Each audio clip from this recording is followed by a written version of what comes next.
There's a very particular kind of potency, I think, about the experience of hearing literature read, either live or in recordings, that has to do with the presence of another human being, of the source of this stuff. Often, when it's when it's the author reading, and the power often resides, I think, in the silences, in the way that people are pulled in towards to hearing this stuff as it kind of unfolds and unfolds in real time, and these images are kind of made in their minds. It's a very uh, interesting live experience that is different to, certainly not better than, the experience of reading a book, of that particular kind of hypnotic bond between the reader and the object of the book.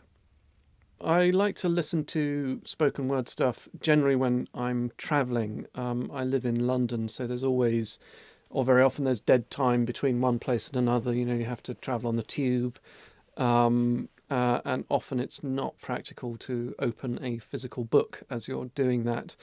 Your hands are full, or your nose is pressed into someone's back. So I like to listen to spoken word stuff then. When I got the call to let me know that I'd been chosen for the Granta list, I was in the middle of a very busy and stressful day between two classes that I was teaching, sitting in a Japanese restaurant in near Liverpool Street, and this call arrived really almost as a kind of intravenous injection of joy. It was very exciting. The extract that I read is set in the home of one of the main characters in the novel. This is Will Walker, a young British soldier. And it's in the middle of England somewhere. It's not specified, but in my head I always had thought that it was Warwickshire and the River Avon. So, and I really chose that because I wanted to situate him right in the middle of England and Englishness in some sense. Um, and the river has a very strong presence in this chapter of the novel. Um, and really, wanted it to connect with the kind of the metaphoric power of rivers. I mean, it was kind of chosen instinctively, but as I think about it and as I dwell upon it, there are obvious things that come to mind that were in the kind of mix of that decision. Um, One of thing that immediately comes to mind is Heraclitus' famous line that you never step into the same river twice.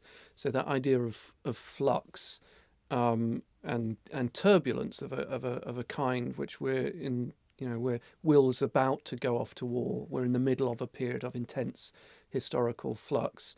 It's very gentle for Will at this point because he hasn't yet gone and he's back in this home environment. So that kind of conforms with the sense of in placeness and kind of and surface beauty and calm that the river imparts, as well as the sense of it kind of flowing out from this place and having depths and currents under the surface.